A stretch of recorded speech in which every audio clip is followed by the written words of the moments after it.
No man is more professional than I. I am a 1% man. I am not above or below any man. I'm training my mind. I'm building my body. I'm connecting to my soul. I'm investing my money. Welcome to the 1% Man Podcast. Let's go.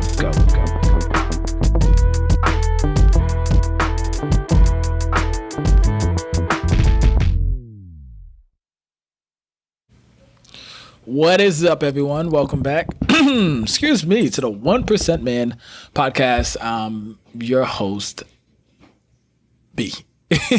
But today's actually a shorter episode, but it's actually a great one because I think this is something that we all struggle with, and I struggled too, even though I was sharing this with a friend and I was sharing what I was going through. But I struggled with this for years and years and years and years. But talking about relationships, right? And relationships, as we all know, is very important because it's not good for any man to be alone. That is biblical, that is biological. Men or women, we hate to be alone. We love to be connected. We love to be with friends. And even the introverts, as much as, you're introvert and you say you get more power from being without people, we all have this innate feeling that we all want to be with somebody, right? We all want to be connected in a sense. So what was great was me and my boy, we were talking. He's one of my good friends. We were talking and he was telling me how him and his girlfriend of about 90 days broke up. It was hurtful because it was out of nowhere, but at the same time, he wasn't upset because it's only been 90 days and it was a very dumb conversation that he thought it wasn't really that, pressing. It wasn't that pressing of an issue and they could have discussed it. And yes, of course. But one of the highlights of that was taking a step back, and when he kind of laid it all out for me, it was over a topic of abortion, right? And excuse me, I don't know what's going on in my throat, but it was over a topic of abortion of, hey, should abortion is right or wrong. She's pro-feminist. She is very it's my body. I'm a woman. I can do whatever I want. But he, in his sense, he doesn't want the woman that he dates, that if she was to get pregnant, was to have an abortion without him knowing, or without them at least discussing, because he doesn't believe in abortion, right? So great topic. And I think even better was that when she broke up with him, I was like, this is great, because if she's showing her true colors now and she's leaving now, granted, I don't know this girl, right? I don't know her. I just know my friend. And I just said, this is great. I know my best friend. I said, hey, this is great for you because you have very strict viewpoints. But even if you don't like talking about politics and points like this, but if the fact that she is willing to cut it off so soon means that what would have happened if it's maybe 3, 4, 5 years down the line and you found out she had maybe 2, 3 already abortions and she never told you, right? Or maybe she got pregnant but never told you anything, right? You don't want to go through that. But now you're able to,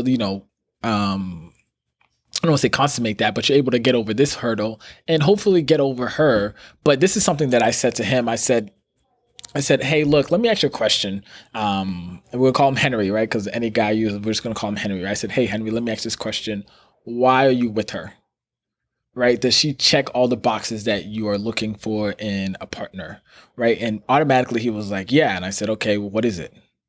Well, she has a great personality. She's very straightforward. But then this is something that I forgot to mention. I asked this specifically was, hey, does she check all the boxes that you have written down for what you want in a partner? He said, I don't have stuff written down, but she does check the boxes of, she has a great personality. She looks good. He didn't say good looks good. He just said she has a great personality. She's very straightforward about things. And I said, all right, great. But in this whole situation that you have going on, I think it's very important that you take some time for yourself. And before you head back out or even take her back, whatever you do, it's going to be your decision. You should really figure out what it is that you're looking for in a partner. It is so easy to get caught up in looks. It's so easy to get caught up in personality, because let me tell you this, ladies, and gentlemen, excuse me, I'm talking to the men here, but let me tell you this, my brother, it is so easy to find a woman that is pretty, that has a great personality, because, and I use this analogy on the phone with him and I'm using it here, right? So I want you to think of building your own Care Bear, right? If you all stuffed animals look great. All stuffed animals look amazing. But when they're starting out and you're building that outside shell, everything looks good. Everything does, right? The material and all that. But when you start putting it together, what really brings it to life is the stuffing. It's the inside. It's the things that you can't see, right? On the outside, it just looks like a stuffed bear, but on the inside, all that stuff in there is what really brings it to life. And those are the intangibles, right? That's like the emotional intelligence. That is personality. That is, values, political stance, right? What do you think about this and that? Like religion, all that stuff on the inside of somebody is what really matters, right? And I'm kind of going to contradict myself here too when we move forward a little bit. But I told them, take some time and figure out what is it that you want out of a woman. What is it that you want out of a partner? Because if you don't know, then whatever comes along is going to swoop you off your feet. If you never set the precedence or ever set the standard of this is what I'm looking for, this is what I want, then whatever comes along, you're going to take it, because where the purpose of a thing is not known, abuse is inevitable, right? Dr. Miles Monroe says that. So the one thing that I'm learning now is that you have to understand what you're looking for out there before you go out there and look for it. Right? Because if you never figure that out, then you're just going to, whatever comes your way, you're going to be like, yeah, this is great. This is amazing. This fits everything I need. But you're able to look at a list of things and say, does this fit what I'm looking for? Right? Once the honeymoon is over, once the spark has fizzled, right? And it normalizes, because all relationships are going to normalize, no matter how amazing or no matter how adventurous they are, no matter how driven they are, after a while, they're going to normalize. So once it normalizes, ask yourself, does this check all the boxes, right? And there's something else that I've done too as well is I told him, I was like, hey, the next woman you talk to, don't get physical with, because when you have sex with somebody right away, or when you get physical with somebody right away, the red flags that usually pop up that you usually know, yes, no, maybe so, they are not there anymore, right? The things that tell you like, what, this relationship is not for you, they're not there. You're not able to look past that anymore because you are so physical. Now you are already attached to somebody. So my biggest takeaway for you listening to this right now is whether you are going through a breakup, maybe you already went through a breakup or whatever is going on, wherever you are, even if you are in a relationship right now, but if you're not married, this is such a great time to take some time away from your partner, right? Like men, take about 100 days, no sex, no porn, no masturbation, and identify for yourself, what are you looking for? What are the things that you really want, right? For me personally, like I tell everybody all the time, my biggest thing is I want to date somebody that is good looking. This goes against what I'm saying about the intangibles. But for me, everything I have written down, I'm like, you have to look good. There's no way that I'm going to marry somebody I'm not attracted to physically. And then once I see that, hey, you know what? I can approach you. You're physically attractive. My thing is fit and thick. I like a woman that's fit, that's thick. That's my thing, right?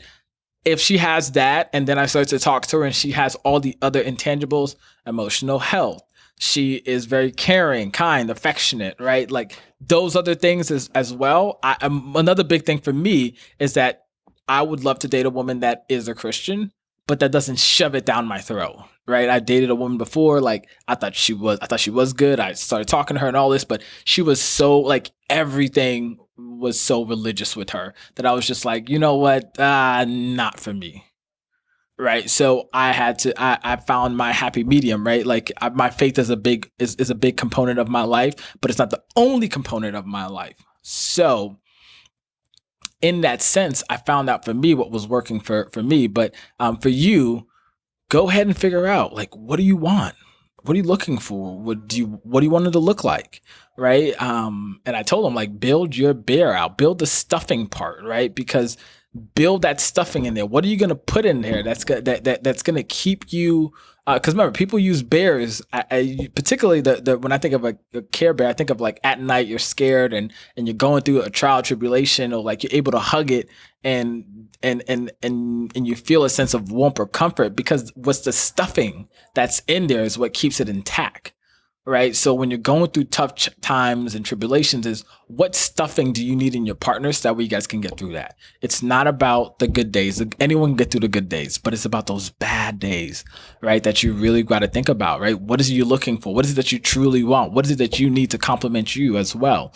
And with that too as well, there's something that I didn't share with them that I'm probably going to text them after this, is that once you have all that written down of what you're looking for, what you want her to have, all that, there's a big misconception, right? Where we just say, I'm going to manifest this, which is great. I love that. But I remember being on a call with another guy named Henry too as well. As you know, Henry is the guy that we always use. Henry said he wanted a girl that was going to cook, clean, look good, motivate him, excite him, be there for him, push him.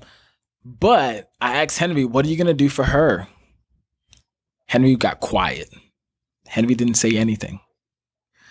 And I think this is where we missed the mark. This is where we really missed the mark, is that we expect women to come into our lives and be our motivator, be everything for us, do all these amazing things, and for us to just go get the bacon, not be there emotionally, right? To pull out emotionally when we need to be pulling into them more emotionally, right? That we expect for them to look good all the time, but we look like shit. Right, I know men that expect women to have a nice butt, nice breasts, like amazing with makeup or look good naturally, but they are not put together. They look horrible, right? They look like an offensive lineman that has not worked out in their lives, right? Because I know a lot of offensive linemen that are like in incredible shape and they look great, but a lot of these guys, they are like slobs all over. Right. And yet they are expecting this high level of standard from somebody when the standards they have for themselves are set so low as well. So after you figure out everything that you want in your bear, right, you better look at yourself and say, hey, what stuffing do I need to put in mine? Or where do I need to redirect? Because a lot of, we're going to be honest here. I'm going to be honest with you. A lot of you men have past traumas. You guys have mommy and daddy issues. You have abandonment issues. You have no discipline, no mental toughness. So you need to figure out for yourself, hey, what do I need to work on? You may need to go to therapy twice a week, maybe 4 times a month, to go handle all that trauma that you have, all that heartbreak, right? Because you've been using women to validate you for so long that you don't even know what you like. So you have to figure that out. And if you never do, then you can never get past that. So in closing, because I don't want to make this longer than it is, I think we have enough here, is that, hey, figure out what you want, right? And then after you figure out what you want in a partner, understand, what type of man must I become to attract that partner? So with that being said, hope you enjoyed it. Hope you love this. And remember, your legacy starts today.